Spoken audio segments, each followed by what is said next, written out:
Bueno, os voy a resumir un poquito una cosa importante que siempre cae además en la EBAU, aunque es peligrosa, que es el principio de Le Chatelier. El principio de Le Chatelier es un principio enunciado por este señor, por Le Chatelier, en el siglo XIX, que tuvo mucho éxito, pero que ha sido muy criticado, porque hay que tomarlo con precaución. Muchas veces funciona bastante decentemente, pero hay otras veces donde la predicción de hacia dónde se desplaza un equilibrio cuando yo lo perturbo no es tan sencilla y desde luego no, el resultado no es el predicho por el principio de Le Chatelier, porque no es más que un principio que es aproximado, que no está basado en fundamentos teóricos.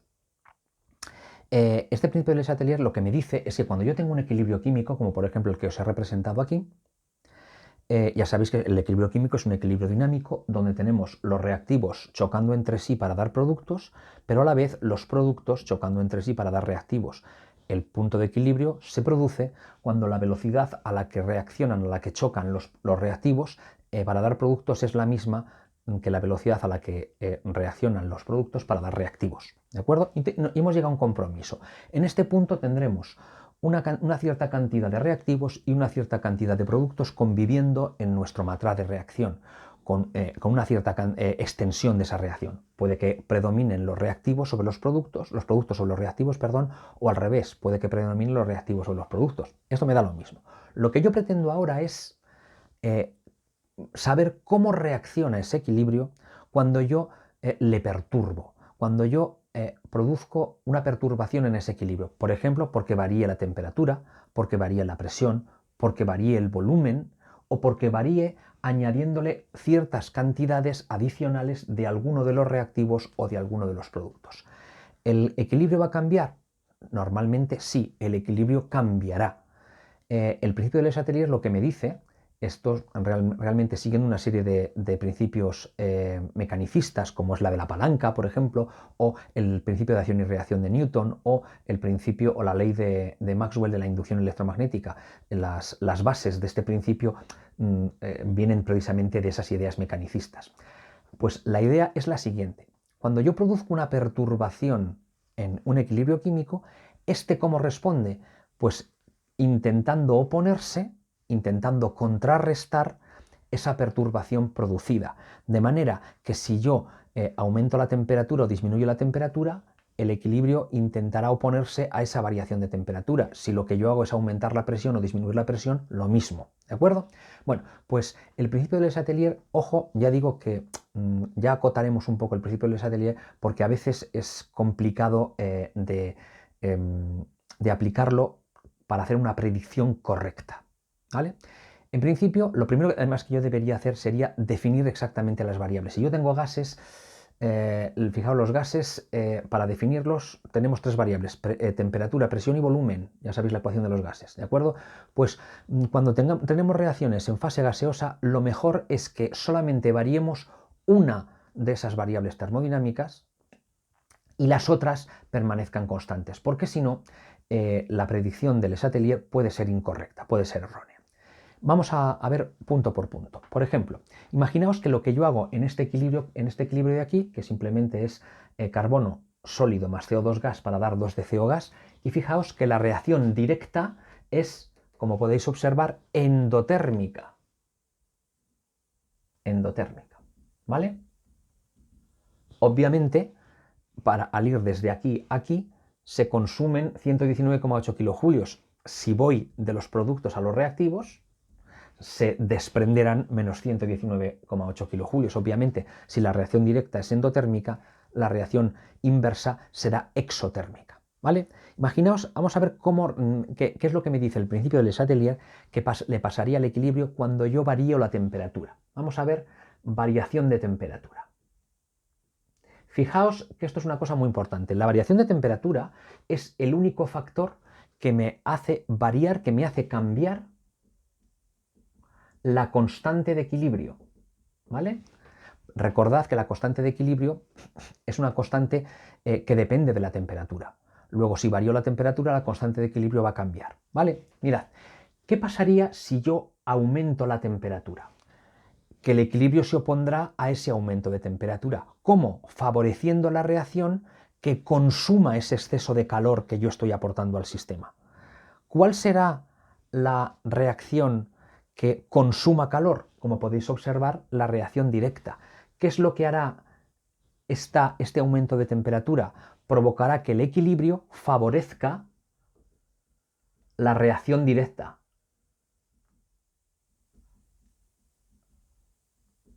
Y por tanto, la constante de equilibrio aumentará. ¿De acuerdo? Es decir, la reacción favorecida sería la de la derecha. Por el contrario, si yo lo que hago es disminuir la temperatura, pues el equilibrio, ¿cómo responde? Intentando aportar calor, ya que estoy disminuyendo la temperatura. ¿Cuál es la reacción que me produce calor? La inversa. Se favorecerá, por tanto, la reacción inversa y, por tanto, en este caso, la constante de equilibrio disminuye y se favorece la reacción de la izquierda. De manera que cuando yo aumento la temperatura, se favorece la reacción directa y aumentará la cantidad de productos producidos. Mientras que si yo disminuyo la temperatura, se favorece la reacción inversa y lo que hará será disminuir los productos y aumentar los reactivos. ¿De acuerdo? Vamos a ver otra variación. Imaginaos a ver qué es lo que sucede si lo que hago es cambiar la presión. Si variamos, variación de la presión. Ojo, a temperatura constante, porque claro, si este proceso no es isotermo, la constante de equilibrio varía. Entonces, la temperatura tiene que permanecer constante si yo lo que pretendo variar es solamente la presión. ¿Qué hará el equilibrio? Pues como, imaginaos que si yo aumento la presión, ¿cómo responderá el equilibrio? Oponiéndose a este aumento de la presión. ¿Cómo se opone? Favoreciendo el lado del equilibrio donde disminuya la presión. ¿Dónde disminuye la presión? Pues donde haya menor número de moles de gases. Entonces, esto favorecerá, para disminuir la presión que estoy aumentando, favorece el lado con un menor número de moles de gases. ¿Qué lado es ese? Fijaos, esto es sólido, no cuenta. Aquí hay un mol de un gas y aquí hay 2 moles de gas. Luego favorece el lado izquierdo. El equilibrio se desplaza a la izquierda, hacia el lado con menor número de moles de gases. Por el contrario, si disminuye la presión, ¿cómo responde el equilibrio? Pues favoreciendo el lado donde haya un aumento de presión. ¿Cuál es ese aumento de presión? Pues donde haya mayor número de moles de gases, porque cuantos más moles de gases haya, más presión hay. Por tanto, aquí el equilibrio se desplaza favoreciendo el lado con un mayor número de moles de gases. ¿Qué lado es ese? Obviamente, el derecho. Luego el equilibrio aquí en este caso se va a desplazar hacia la derecha.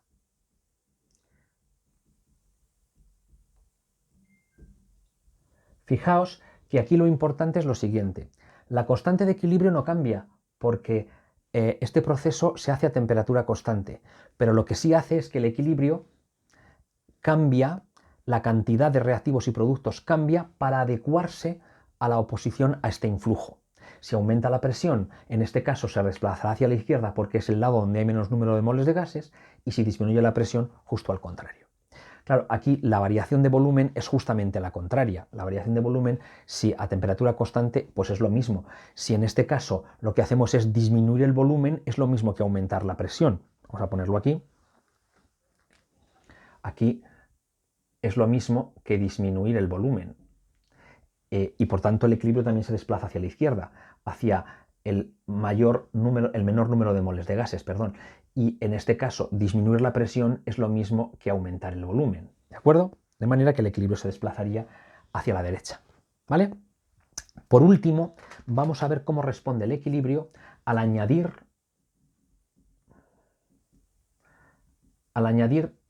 alguna sustancia, algún reactivo o algún producto.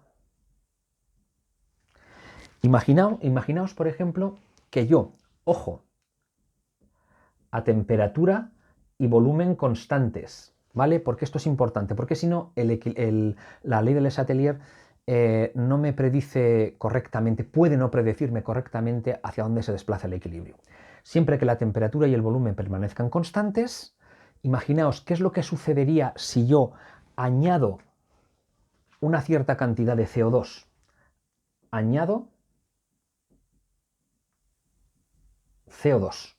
¿Qué es lo que sucedería? Pues que el equilibrio, ¿cómo respondería? Intentando oponerse a este exceso de CO2 que yo le estoy produciendo. ¿Cómo reacciona? Desplazándose en el sentido de consumir el CO2. Se desplaza en el sentido de consumir CO2, es decir, se desplazaría hacia la derecha. ¿Vale? Imaginaos ahora que yo lo que hago es añadir una cierta cantidad de monóxido. Si yo añado monóxido de carbono, el equilibrio responde intentando contrarrestar ese exceso de monóxido de carbono que yo estoy añadiendo a la reacción. ¿Cómo reacciona? Pues favoreciendo el sentido de consumir el monóxido de carbono, es decir, hacia la izquierda. Se desplaza el equilibrio, por tanto, en el sentido de consumir